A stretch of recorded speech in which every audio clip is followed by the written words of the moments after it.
Welcome to the Startup Zone, and I hope you're enjoying the lunch. Thank you to PWC for the lunch. We have a very brief panel. I hope you have a moment to join us. We've got three people who could each take an hour of our time very profitably.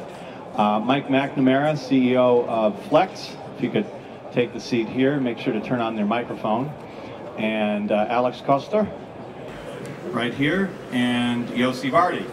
I'll have sit on the end. That way if you fall off, Yossi, you don't run into anyone else. So let me give that to Yossi. So the topic of this very brief panel, it's a 20-minute exercise. We're going to go through this quickly. We've talked a lot today and yesterday, the day before, about what's changing, what's new, what's different. What do we do about it? As an established enterprise, as a startup, as an investor, how do you manage through an environment like this? And I'd like to start with Yossi at the end. Yossi Vardi, for those of you who are just joining us, it is not hyperbolic to say an icon of the Israeli technology community. He's considered the godfather of that community, an investor, mentor, entrepreneur. And Yossi, yesterday you talked about the car as a platform, sort of like a smartphone as a platform. Automotive industry needs to see the car as a platform. We talked a little bit about what that meant, but what do you do if you're an incumbent company in the space and the entire structure of the industry is changing, the business models are changing? What advice would you give to executives leading these companies as to how to be different? How do they manage through this change? Okay, first of all, I have to qualify. I have no experience in the car industry. The last time I bought a new car was in 1999. I still ride this wonderful car, which I'm not going to mention the name. But I would like to share with you what we saw in one industry after the other. And it didn't start with the internet. It started much before the internet. Anybody of you who remember the Carter phone, which was the first phone which was allowed to be connected to the AT&T system in the 70s. And this Carter phone developed a whole industry of new telephones because AT&T used to manufacture about 4 kinds of telephone in 3 colors. Once Mr. Carter won the lawsuit to allow him to connect any phone, a whole industry was developed. We can mention Radio Shack, which went bust earlier this year, but the demise of Radio Shack started in 1982 when they introduced the TRS-80, and contrary to other makers of computers, they didn't allow anybody to write software or to add the hardware to the computer. And then we saw it one industry after the other. The most magnificent demonstration was the smartphone, and you just have to see how the phone changed from 2005 to 2015 and extrapolate what will happen to the car. The car will have to become a platform, which means that the manufacturers of the cars will have to allow third parties to unilaterally add things to the car as long as they keep the rules that the manufacturers will set. It has to be self-provisioning way in the car industry, and this is why it's the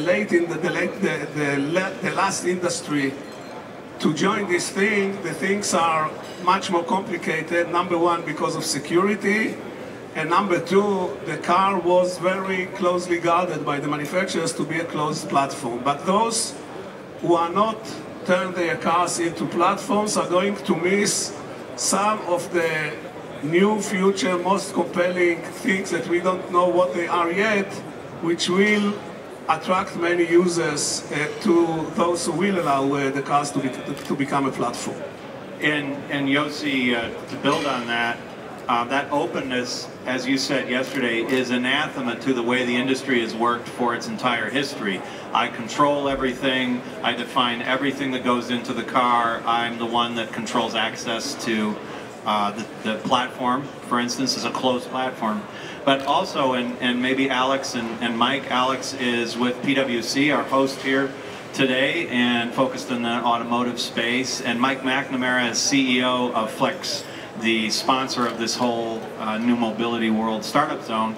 And looking at the industry, how does an executive think about a space where, for instance, they've had metrics that everybody followed for years, in this case unit sales. How many cars have I sold?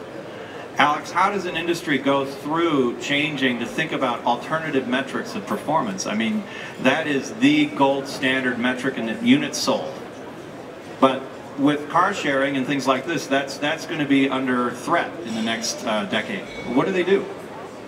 Yeah, Robert, I think thanks for the question. That's a fantastic question. If you turn it into a comparison, I would say think about a media company. I think it is very much thinking about automotive companies having to get into the media space. Media companies define themselves by an audience and providing a highly relevant product for that audience.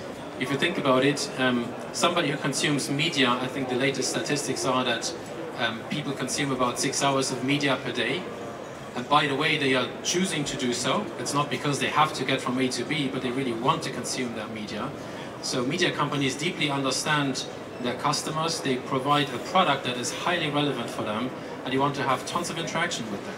So I think, as you said, audience is going to be the big KPI that car companies need to build, which I think has many implications in terms of scale you need to build.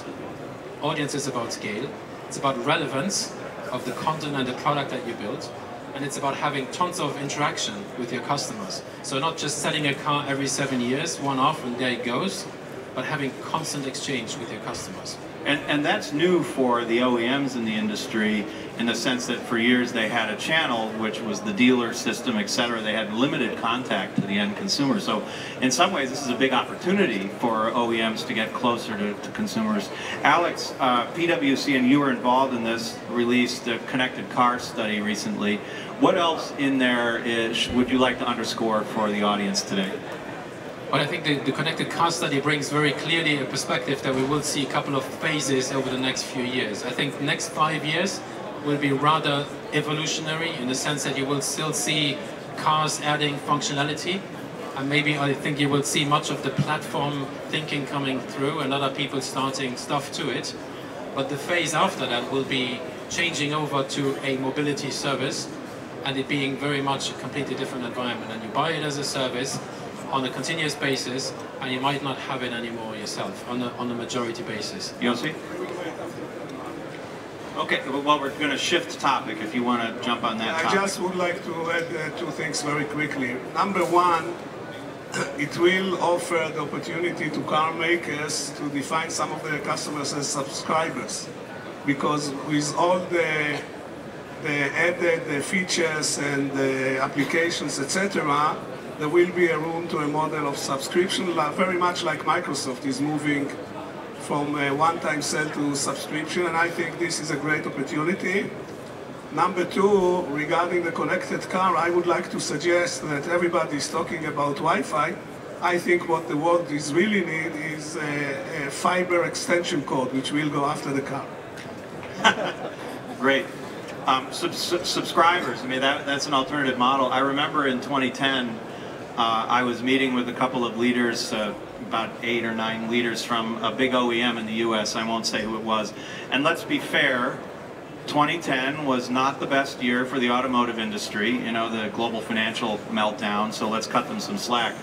But we were talking about alternative models, and I mentioned car sharing, Zipcar.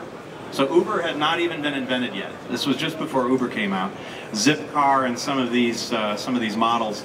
And one of the executives said, "Oh, we don't need to worry about that." And I said, why is that? He said, because those people don't buy cars. See, we sell cars, and Zipcar serves people who can't afford to or don't want to buy a car. And the rest of the executives sort of moved their swivel chairs over and looked at him like, I don't think that's the right answer. I don't know what the right answer is, but that ain't the right answer. So the perception has to change very fast. Mike, talking about perceptions, what needs to change. You've been, I mentioned this yesterday, at Flex since it was a $100 million company. It's a $26 billion global company today. Even in the past 5 or 6 years, the company has been radically changing the way it operates. As a leader of a corporation of that size, what do you need to do to be ready and to be successful in this kind of an environment? Yeah, good question. You know, we've, like you said, I started at 100 million of revenue with Flex in 1994. It's now 26 billion. We've gone through multiple iterations in the industry. I think about us almost being the first decade being a contract manufacturer. We used to call ourselves that. If I go into the second decade, which I think about after the recession in 2001, we really became electronic manufacturing services company, which means we had this broad footprint of very capable operations on a worldwide basis. And contract manufacturing moved from just cheap, lower costs to electronic manufacturing services being labor arbitrage around the world and using the entire world as a solution to accomplish the objective. And if I think where we are now after the last recession, and we think of ourselves as a sketch-to-scale company, and we've had to completely evolve how we think about going to market. And the underlying causes are, it's a faster world, there's more innovation, there's more disruption. You can see, you have more convergence of technologies, so you can see it right here in the show. I mean, everybody's talking about bringing the consumer into the automobile. So now you have all this converged technology, and you're working on these faster product life cycles and more disruptive innovations. Innovations, you know, you talked about Uber didn't even exist in 2010. Well, it's just completely disrupting the taxi industry, and the taxi industry didn't even know it was going to get disrupted. They didn't even know it was coming. And they assumed that the regulators would protect them. So, and I've heard that, I know you've heard that before in other industries, right? No doubt about it, and you know, trying to get regulation to protect you is not a solution to compete in the marketplace. It's not a long-term business strategy. Yeah. So we've had to, so if you think about what you need to do to compete in this environment, we have to be unbelievably adaptable. We have to adapt our company to the new business model. We actually, our customers need us to get them to the marketplace faster. They need to help us take consumer technology ideas and integrate them into the automobile. So we are now a company that co-innovates with our customer. We are, you know, not only do we have to work on the supply chain in a typical way of buying parts, we have to source innovation. We have to find startups and bring them to our big channel partners. And our big channel partners look for us to bring innovations from our partnerships into the conversation as well. So we really had to evolve into the third change in our industry and really be a sketch-to-scale provider of technology and technology ideas and capabilities and process technology capabilities that actually helps our customers compete in a faster, quicker world with more innovation, more disruption, and more international competition. So let's go one level down briefly. I think we all get we have to be more agile, we have to be more adaptable, but when you've got thousands of people all over the world, how do you, as a CEO, how do you actually make that happen? I mean, think of one example, one thing you've done or someone in the organization did that started to change the game or made the company more adaptable. Yeah. So I'd honestly say that, you know, in starting with the company back in '94, one of the benefits I had is I had already a lot of experience in a lot of different companies. I actually did a lot of operations consulting companies with many different companies. And what I saw, I'd go into companies and within the first week I'd be able to tell if I'd be able to make a huge amount of progress or not. And it's all built around the culture of a company that you need to develop. So we started developing right from the very beginning, what is the culture of our company? And we started way back then talking about speed and adaptability and those kind of things. And I'm not sure we needed it back then, but it's just a way of operating, a way of thinking. It's the kind of people we try to bring in place. We work on culture in our company very, very actively. And it's allowed us to be in a position where we're actually positioned for change. We actually like change. And you know, in any change management process, the first step is to recognize the need for change. And if you like constantly thrive on a little bit of uncertainty and a little bit of what Andy Grove at Intel used to call controlled chaos and paranoia and fear of what you don't know, these are all principles that you have to hold dearly and it has to be part of your DNA and your culture. And if you have that, it's great. To go from a 200,000 person company today, if we actually did already embed a lot of those principles in our company, it would be probably too hard to change. So we're, believe it or not, coming down to the end of our time. This is supposed to be quick and dirty, and at least it's been dirty. At least that's good. Not enough. Not yet. Yossi, it's your turn to make it dirty. You usually do. I'm surprised you haven't so far. But so I want to point something out about all three of the panelists. They all look across industries in many different ways. So PWC obviously. In their own mind. Pardon? They are all legends in their own mind. Yeah, yeah. Well, that's certainly true for me. I don't know about you guys, but so they all look across multiple industries. Certainly PWC in consulting, accountancy, all these. You have clients from probably every industry. And Flex, I mean, that's your business, right? And Yossi, you'll look at anything that comes by from the startup space, right?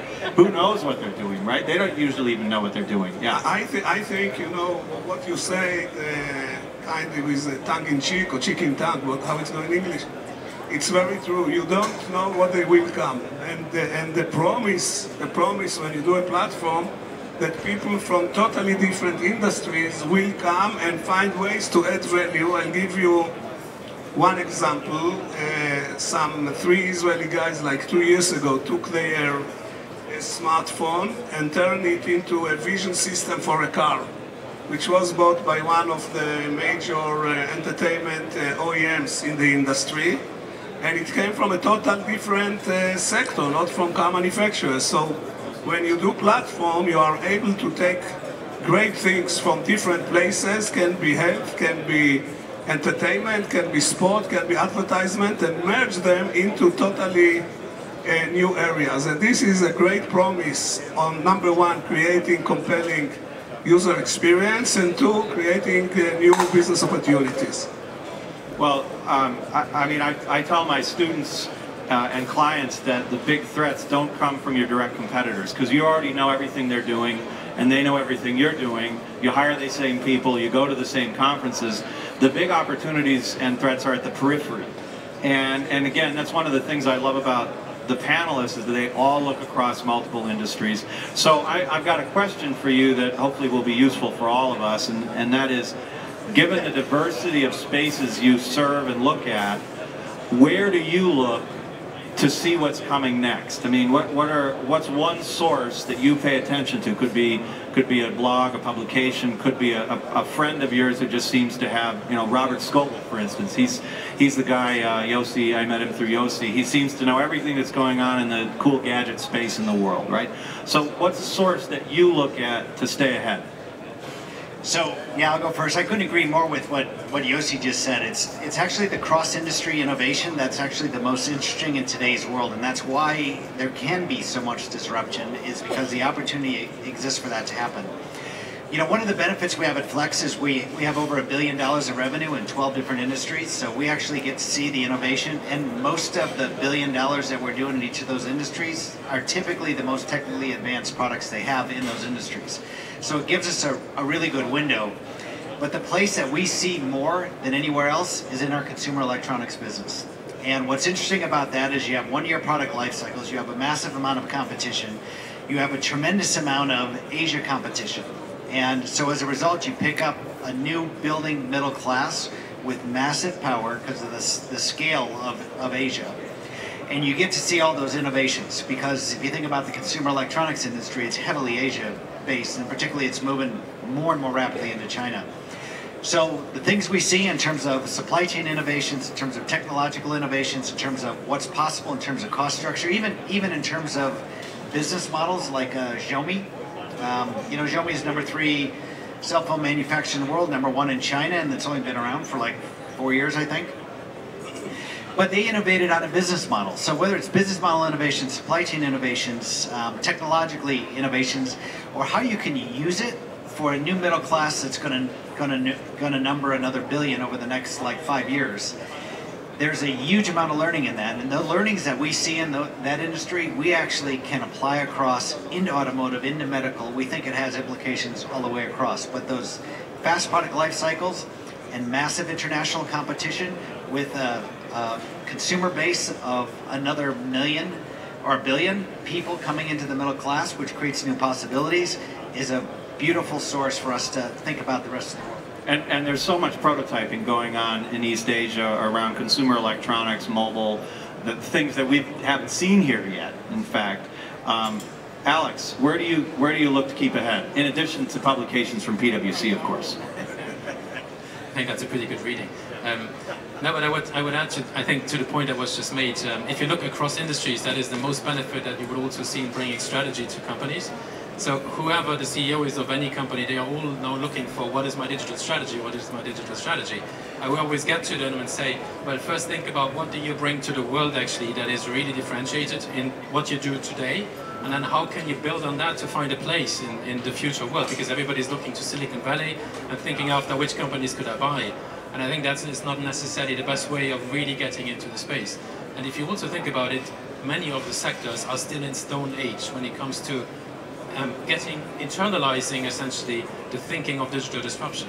So what you said, accepting in the first stage that digital disruption is actually happening, taking it for themselves that it is real out there. And I think the automotive industry is not yet really there itself.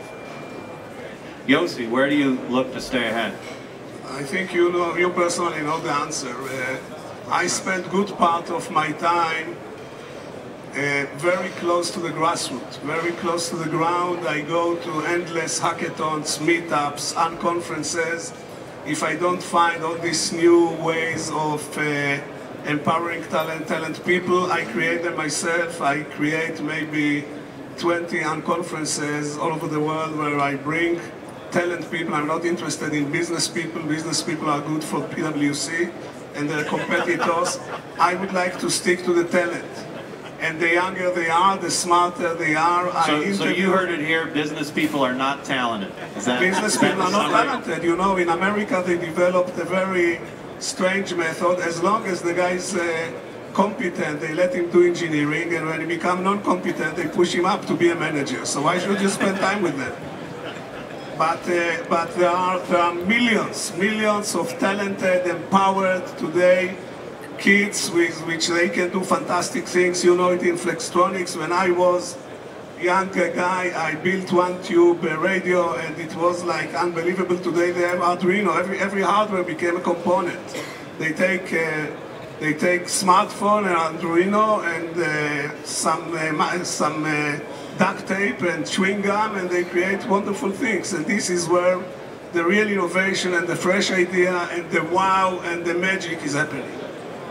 So, just as a quick aside, I spent some time with the defense industry in the U.S., mostly in the U.S., and maybe 10 years ago, the topic at that point was, what do we do about commercial off-the-shelf, they call COTS, so COTS technologies.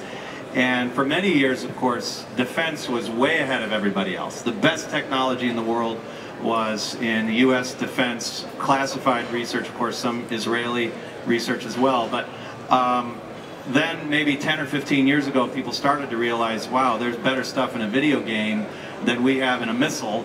What are we going to do about that? And now, as they're starting to figure out what to do about COTS, now they have to worry about all these talented kids with 3D printers coming up with crazy stuff that might actually be relevant in that environment. So, Yossi, did you have something to add to that before I conclude? I took 10 of the leading game developers in Israel to visit one of the most sophisticated simulators our defense system has. And they came and they said, what a waste. It could have been such a great platform for games.